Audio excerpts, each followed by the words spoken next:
off of all the logs I have, I'll have more than enough firewood for myself. So I'm giving this stuff to him that I was going to cut in the fireplace logs. I just don't have the time to fool with it. Sometimes you have to be smart enough to be able to know what good you can get from something even when it doesn't look so good. The other day a guy that was building a bridge down from us needed to cut some trees down, so they weren't real loggers, they were just cutting trees, and a lot of the stuff they cut was firewood, which is what you're seeing right here. So I did notice though that amongst the firewood were some beautiful 20-inch maple logs, and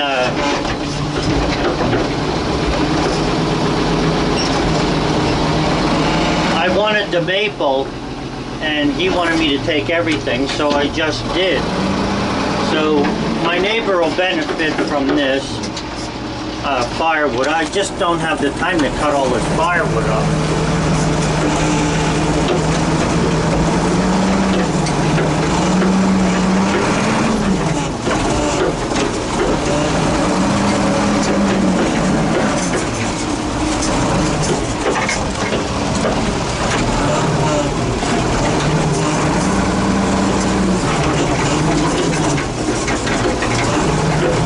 Hard to operate this thing with one hand.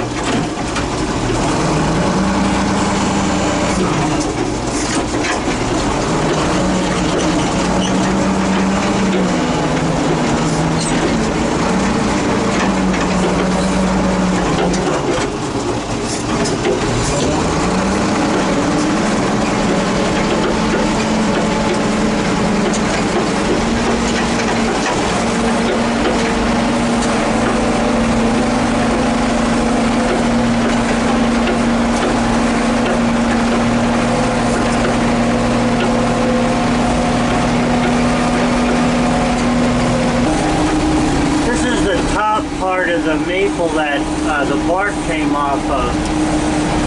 That other end, that end that I'm showing you there in the video is probably, I don't know, maybe 12 or 13 inches in diameter.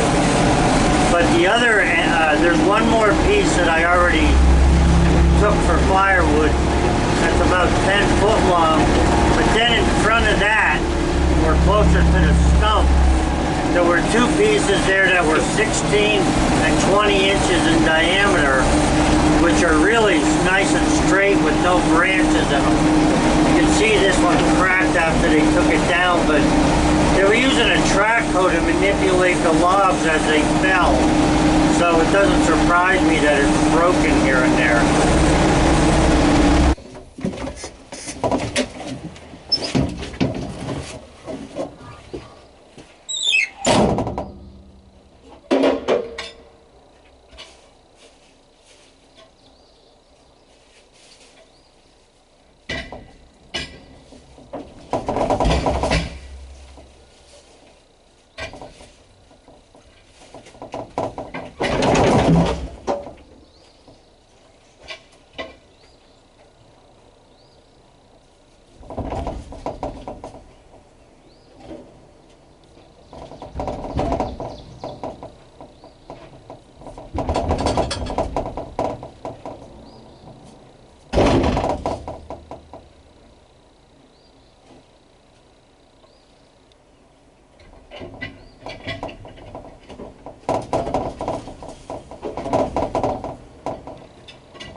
Hey YouTube, so I'm stacking some of the 2-inch maple in my garage because I want to be able to work this stuff with some tools. Look how nice this 2x8 is here, and this 2x4 on the top. Very nice grain to it, nice and clear wood. I've planed most of the 2x material that I had in that pile, and pretty much of it was not bad. Some had some marks and stuff in it, but I can still get 2-inch out of the one side. That'll be clear boards to make whatever spindles or anything I want to do. Okay guys, so I have the backhoe out of here and it's unloaded. So I'm in need of 300 spindles, about 32 inches long. So these are 8-footers, so what I have here is approximately that. I'll get, if you know, I can use everything that's here without any problem, you're looking at I don't know, 280 some spindles. I do have more 2-inch maple besides this, so this will just be about right for what I'm needing. But altogether I need 400 spindles for up at the house for everything where I want to put spindles.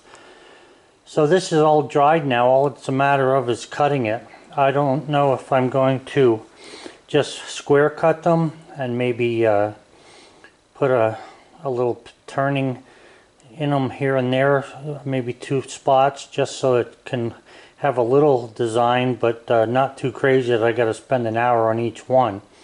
So we'll be seeing how that works out. But this is all in the future. Right now I've got a whole lot of other things to do.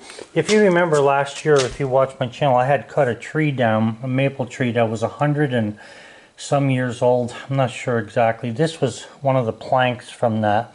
I also have some boards over there that are 20 inches wide. I can't put them through the planer naturally, but they also came from that maple.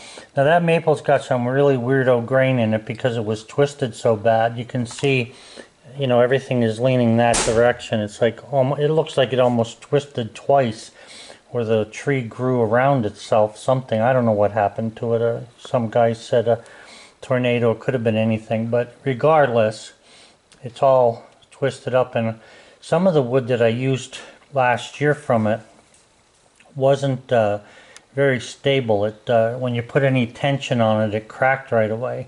So I'm doubting if I'll be using these for anything other than maybe a top or bench, maybe some benches for outside. But anyway, you can see how nice the grain is on this stuff. Little knot there, but it has a little twist to it, this 2x4 on the top. But nonetheless, like I say, I'm cutting them in 32-inch pieces, so it should work out good. We'll see what happens. Altogether, let's see here. Altogether, you're probably looking at, oh, I don't know, probably around 400 to 500 board feet of lumber there. And the thing is 400 to 500 board feet of maple like this. At the top end, you're probably looking at, I think for a second, 400 board feet times 8, so you're looking at $3,200. $3,200 for that maple sitting there, if I had to go buy that. On each side of the kiln, when you're cutting 8'3", there's about 888 board feet on each side. So that's 1,600, or if you go to 1,800 board feet, 1,800 board feet inside the kiln when it's full. And I had pulled these 2-inch boards. I had said before that I thought they might give me some grief, and some of them are pretty bad. They're hardly worth playing with. That is, I don't even know if you can see how bad that thing is, but it's worked pretty bad. So that's not something I want to fool with. This one has a really bad bow in it. it's kind of tough to put it. It's one thing if it's a 1-inch board, you can throw it through the planer and it'll give a little bit. But when you're working with 2-inch stuff, this one just has too much bark on it. Actually, it's a nice 2x6, but I decided not to keep it because of the bark. But this is all maple, so I can cut this up and use this for firewood. I didn't get a chance to clean the firewood up today. I also didn't get a chance to cut that white oak. And I did not get a chance to clean up after myself, but I want to do this now quick. I had already gotten a shower. I'll have to get another one, I guess.